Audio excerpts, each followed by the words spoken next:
আসসালামু আলাইকুম এভরিওয়ান, ফেলে আসা ভালোবাসা গল্পের 14 নম্বর পার্ট। তো আর বেশি কথা না বলে চলুন গল্প শুরু করে দেই। মামুনির কথার প্রতি উত্তরে কি বলবে? এটা কি বলা যাবে হ্যাঁ তোমার ছেলে এমন করে তেমন করে আমার সাথে? মন খারাপ হয়ে যাবে যে এতগুলো বছর পর ফিরলো, ছেলের কাছে পেল। আলতো হেসে বললাম, মামুনি তেমন কিছু না। কথা বলতে বলতে এরই মাঝে উপস্থিত হয়েছেন টিউশন স্যার।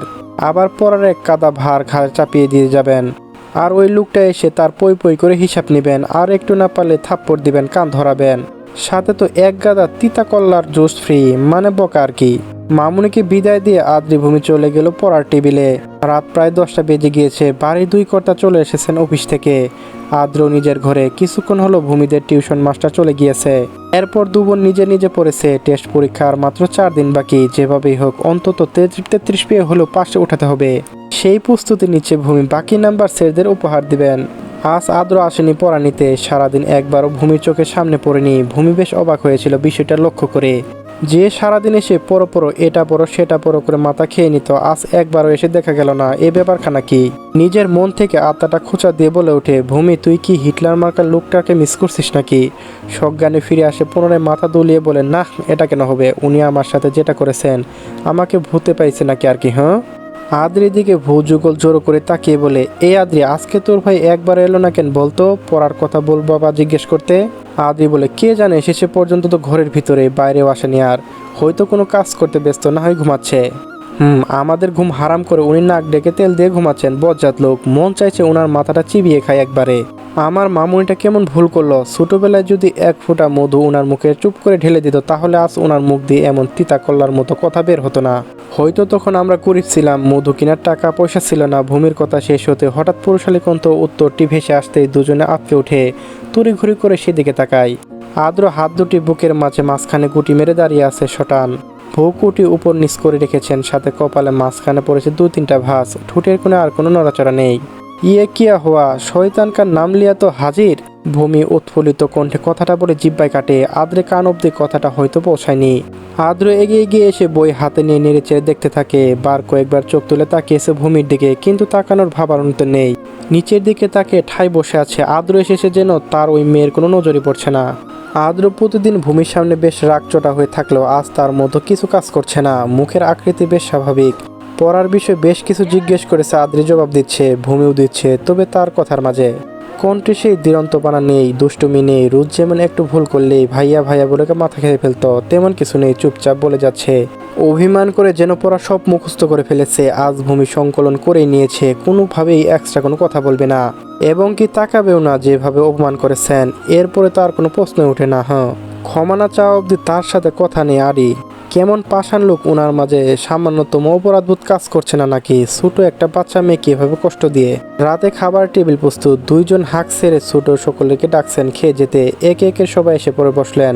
টেবিলে বেশ নীরবতা। সবাই যে যার মতো খেয়ে যাচ্ছে। কারো মুখে আওয়াজ নেই। মিস্টার আফজাল নিষেধ করেছেন খেতে বসে যেন কোনো অপ্রয়োজনীয় কথা না বলে। তাই সকলে বড় কর্তার কথা মতো চুপচাপ খাচ্ছে। সারাদিন কেবল এই রাতের খাবারটাই একসাথে খাওয়া হয়, কিন্তু সেখানে সাদাবের অনুপস্থিতি। সিলেটের এমন কাণ্ডে অতিষ্ঠ মা বাবা কে জানে কোন জলে গা ভাসিয়ে দিচ্ছে। নিষেধ করলেও তা শুনল না। এখন আবার বড় ভের আশকরাও পেয়েছে।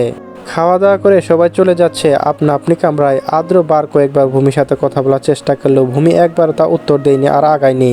রাত 12টা পেরিয়ে ঘড়ির কাঁটা একটাই পড়লো বলে শুনশান নীরবতা বিরাজ করছে চারিপাশ। সকলে হয়তো গভীর ঘুমে তলিয়ে আছেন এই মুহূর্তে, কিন্তু আদ্রের চোখে ঘুম কিছুতে ধরা দিচ্ছে না। এদিক সেদিক দেখছেন। ঘুমানোর সকল রকম প্রতিক্রিয়া কাজে লাগানোর হয়ে গিয়েছে। ঘুমের সাথে যুদ্ধ করে এক প্রকার না চাইতে উঠে বসে পড়ে বিরক্তিতে সারা শরীর ছেয়ে গিয়েছে। এমন তো কখনো হয়নি। তবে কি হলো আজ? এত অস্থিরতা কারণটা কি? আদ্র ভাবতে লাগে কলেজে সেই ঘটনা, ভূমির সাথে করা ব্যবহার। নিজের ক্লাস শেষ করে আদ্র যখন বেরিয়ে চলে গিয়েছিল, এর কিছু সময় পর রাকিব এসেছিল আদ্রের সাথে দেখা করতে, এবং তখনের ঘটনার সব খুলে বলে ভূমির কোনো দোষ ছিল না সেটা আদ্রকে বলে। আদ্রের রাগের কারণটা যতটা ছিল ক্লাসে বসে কথা বলার চেয়ে বেশি রাগ ছিল রাকিবের সাথে এত ক্লোজ হয়ে কথা বলা। আদ্রের চোখে কাটার মতো বিঁধেছে। পুনরায় নিজের সজ্ঞানে ফিরে আসে। নিজে মাঝে প্রশ্ন করে, আমি তো ওই মেয়েকে চেয়েছিলাম কষ্ট দিতে, কিন্তু এখন তো নিজের ঘুম হারাম হয়ে যাচ্ছে। Adra, by any chance do you feel jealous? না, এভাবে বসে থাকলে আর সারা রাত ঘুম ধরে দিবে না। বিছানা ছেড়ে উঠে দাঁড়ায়, খুলে ধীর পায়ে এগিয়ে যায় ভূমির রুম পার করে সামনে। কিছু সময় সেদিকে তাকিয়ে কোনো শব্দ নেই, দরজাখানা বন্ধ, খিল দিয়ে ঘুমাচ্ছে হয়তো ঘুমের ঘরে। সাদাবের রুম থেকে এখনো টিউবলাইটের আলো ভেসে আসছে, দরজা নিচ দিয়ে তা দেখা যায়। দরজাটা লক করা নেই, তবে আপন জানো। আদ্র টুক করে দুইটা টোকা দিতেই সাদা প্রশ্ন করে ভারী গলায় ভেসে আসে, কে? আমি ভিতরে আসবো? আদ্র নমনীয় গলায় কথাটা বলে সাদাবের উত্তর আসায় সাদাব এই অসময়ে ভাইয়ের আওয়াজ পেয়ে দৌড়ে সেদিকে এগিয়ে আসে, চিন্তিত কণ্ঠে শুধায়, ভাইয়া তুমি এসো, নক করা লাগবে নাকি? আদ্র সহ সাদাব ভিতরে ঢুকে আদ্র সোজা গিয়ে গা এলিয়ে বসে পড়ে খাটের বাম পাশের কাছে। সাদাব জিজ্ঞেস করবে কি করবে না এই সংকোচ নিয়ে থতমত হয়ে জিজ্ঞেস করেই বসে, ভাইয়া তুমি এত রাতে কিছু হয়েছে? আদ্র ভৌ উঁচিয়ে জিজ্ঞেস করে, কেন রে, আসতে পারে না বুঝি কারণ ছাড়া? না না, তেমন কিছু না, কখনো তো আসনি আমার রুমে, এই জন্য ভাবলাম হয়তো কোনো দরকার ছিল। তুমি আসবে অবশ্যই। কেমন চলছে দিন? নিজের কাজ? সব ফার্স্ট ক্লাস। এলাকার রাকিব নেতা চেয়েছিল বিভিন্ন উপকাজে টানতে, কিন্তু আমি তো এসবে রাজি হইনি। আমি নিজের প্রফেশনটা নিষ্ঠার সাথে পালন করে যাব যতদিন বেঁচে আছি। গুড, নিজের কথায় যেন সবসময় অটুট থাকিস। তুই কয়েকদিন খারাপ করলে তো আর প্রতিফলন বারবার ফিরে আসবে তোর কাছে। দুই ভাই মিলে বেশ খানিকক্ষণ গল্পগুজব করে রাতে আধার কেটে ভোরে আলোয় ফুটতে শুরু করেছে। চারপাশ পাখিদের কিচিরমিচির শব্দ ভেসে আসছে বেশ জোরাসোরো ভাবে। নতুন একটা দিন, নতুন একটা সকাল। সারা রাত প্রায় জেগে থেকে 4টার দিকে চোখগুলো লেগে এসেছিল আদ্রের। কলেজে যাওয়ার চাপ নেই, পরীক্ষায় 3 দিন বাকি, ফলে ক্লাস হবে না। পরীক্ষার রুটিন দিয়ে দিয়েছে, বাড়িতে বসে পড়তে হবে। মিস্টার হিটলার তার আদেশ জারি করে দিয়ে গিয়েছে। সকাল 8টা বাজতে উঠে পড়তে বসেছে। পড়তে পড়তে ক্লান্ত ভূমি আদ্রি এত লেখা দিয়ে গিয়েছে। কমার্সের স্টুডেন্ট হিসেবে কষ্টে কষ্টে নিজের ব্রেনটাই না ওর সাথে কষে যাচ্ছে, তাও যেন মিলতে চাইছে না। বিরক্ত, অনুশোচনা সব ঘিরে ধরেছে ভূমির সমস্তটা। কে বলেছিল আকামে কমার্স নিয়ে পড়াশোনা করতে? কেন গিয়েছি আমি? করে কান্না করার চেষ্টা করে, আম্মু আমি পারছি না এইসব হিসেব মিলাতে, আমি কি করব? ভূমি ভে করছে আর এসব হাবিবি দাবি বক করছে, কলম খাতা এদিক সেদিক করছে। আদ্রি বোনের এমন কাণ্ডে হত বিম্বল হয়ে তাকিয়ে আছে। এই মেয়ে এই চুপচাপ তো এই শুরু, কোনো সংকেত নেই তার কিছু করার আগে। এসবে যে একজন মানুষের জ্ঞান বেরিয়ে যেতে পারে তা বোঝার ক্ষমতা নেই। মেয়ের এমন চিল্লানোর আওয়াজ পেয়ে সাবরিনা বেগম রান্নাঘর থেকে উতিষ্ঠ কণ্ঠে ভঙ্গিতে মাথা দুলান। এই মেয়েকে আর পারা যাচ্ছে না। সূচক শব্দ করে মেয়েকে বলে, তোর বাপরে বলে বিয়ে দিয়ে দিই, তাহলেই তো ভালো হবে। তারা তো আর জানে না মেয়ে তার বিয়ের জন্য আসলেই পাগল। মায়ের এমন কথা শুনে ভূমি আনন্দের ঝলক দেখে পড়ার টেবিল থেকে লাফ দিয়ে উঠে দৌড়ে সেদিকে যেতে যেতে চৌরা হেসে বলতে নেয়, সত্যি আমি তুমি বাকি কথা সম্পূর্ণ করার সাহস পেল না। টেবিলে বসে খাবার খেতে চিবাতে চিবাতে ব্যস্ত আদ্র। ভূমিকে এভাবে দৌড়ে আসতে দেখে ভূগুটি তাকায় সেদিকে, অমনি ভূমি মুখ বন্ধ। আদ্র এভাবে জিজ্ঞেস করে, কি সমস্যা? না না, পানি খেতে এলাম।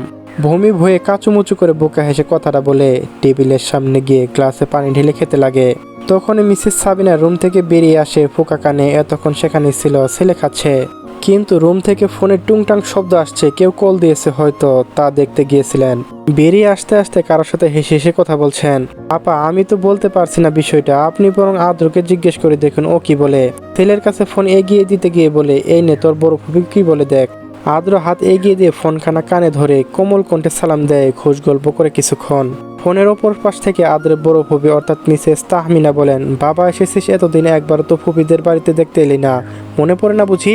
না না, তেমন কিছু না, আসলে সময় হয়ে উঠছে না, কলেজে জয়েন করাই। আদ্র আলতো হেসে জবাব দেয়, আগামী সোমবার তোর ভাই আসবে ফারহাদ, কতদিন পর ফিরবার খেয়াল এসেছে ছেলের। এতগুলো বছর বলতে বলতে যেন তার কানে যাচ্ছে না। তুই এসেছিস শুনে বলতো অবশেষে আসবে। ভাবছিলাম যদি তোরা সহ ওই দিনে আসতি, তোর ফুপু বলেছে সে কথাই ভাইয়ের কাছে কল দিবে বলল। আমি আগেই ভাবিকে বলেছিলাম সে কথা। স্পিকারে থাকায় ফুপির কথোপকথন শুনছে সবাই। আদ্রিও এক্সাইটেড, ধরে রাখতে পারে না, এসে যোগ দিয়েছে। ফুপি শেষ কথা শুনে বেশ উৎফুল্ল হয়ে তাকিয়ে আছে আদ্রির দিকে সকলে। ভূমি খুশিতে গদগদ হয়ে বলে ওঠে, ইয়ে ফুপি, আমরা ফুপিদের বাড়িতে যাব, কতদিন পর যাব। ফুপির হাতে মজার মজার রান্না খাবো। ফুপি আদ্রের চোখের ইশারায় হে বলতে বলে মাথা দুলিয়ে। আদ্র ফোন কাছে রেখে চোখ বড় করে তাকায় ভূমির দিকে। ভূমি চুপ, কিন্তু হাসছে মুস্কি মুস্কি। ফাহাদ ভাই আসবেন যেহেতু, উনি তো না করবেন না নিশ্চয়। সকলে আশায় পানি ঢেলে দিয়ে আদ্র বলে, ফুপি মঙ্গলবার থেকে আদ্রের পরীক্ষা শুরু, কিভাবে যাবে? ওখানে গেলে আসতে সময় লাগে যাবে অনেকটা, আর পড়া মিস হবে, এখন যেতে পারবে না। একবারে ওদের টেস্ট পরীক্ষা পড়বে কেমন? রাগ করো না। ভূমি উত্তেজিত হয়, মুখখানা একেবারে ফোটা বেলুনের মতো চুপসে যায়। এটা কোনো কথা হলো? কি দুষ্টু লোক, কিভাবে নিষেধ করে দিল। কতগুলো মাস পর একটা যাওয়ার কথা হলো, তাও শেষ করে দিল। এমনিতেই বাবা বড় বাবা অফিসের কারণে যাওয়া হয় না। সাদা তো আর নাই বলা চলে, সে সারাক্ষণ ব্যস্ত। ঘরের ভিতর বেশি হলে 3 থেকে 4 ঘন্টা থাকে। তার কথা উল্লেখ করার কোনো সুযোগ নেই। আর মিস্টার আফজাল আহমেদ পছন্দ করে না নিজেও কোথায় যেতে আর বাকিদেরও যেতে দিতে। আদ্র ফুপিকে বুঝিয়ে সুঝিয়ে কল কেটে দেয়। এদিকে ভূমির মা মুনি কানের কাছে এসে ঠোঁট উল্টে ঘ্যান ঘ্যান করছে আর পা নাচাচ্ছে। আমি কি করতাম বল আদ্র না দিলে? আর পরীক্ষা রেখে কি ওখানে বেড়াতে মন চাইছে কেন? পরীক্ষার পাশ করতে পারিস কিনা দেখ, তারপর সব। মিসেস সাবরিনা মেয়ের এমন ঘ্যান ঘ্যান সহ্য করতে না পেরে বিরক্তি সূচক মুখ করে বললে কথাটা।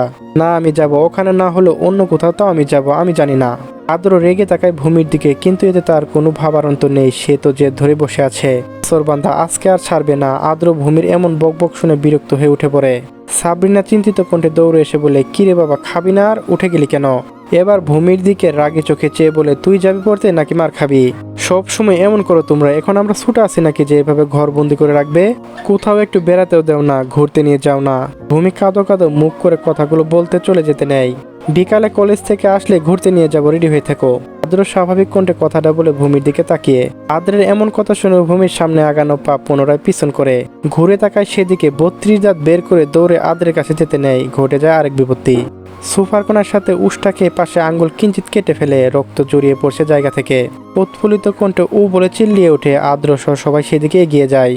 ভূমির চিৎকার শুনে সকলে সেদিকে এগিয়ে আসে। ভূমি চোখ মুখ কুঁচকে বন্ধ করে দাঁড়িয়ে আছে। কান্না এলো বলে এখনই তার প্রস্তুতি চলছে। মিসেস সাবরিনা চিন্তিত কণ্ঠে মেয়ে বলে, বেশি লেগেছে? কেন দৌড়াতে গেলে? আয় বস এখানে। আদ্র সোফায় বসা ভূমির সামনে হাঁটু গেড়ে বসে ভূমির পাটা ধরে নিজের হাততে নেয়। ভূমি টুপ করে চোখ খুলে ফেলে।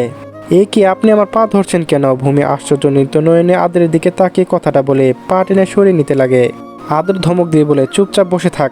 এমন বাদরের মতো লাফালাফি না করলে তোমার কি দিন যাবে না? রক্ত বের হচ্ছে, সেটা দেখে আবার না মাথা ঘুরে পড়ে যাও। আদ্রের চিন্তিত কণ্ঠে কথাটা বলে ভূমির কেটে যাওয়া জায়গা চেপে ধরে।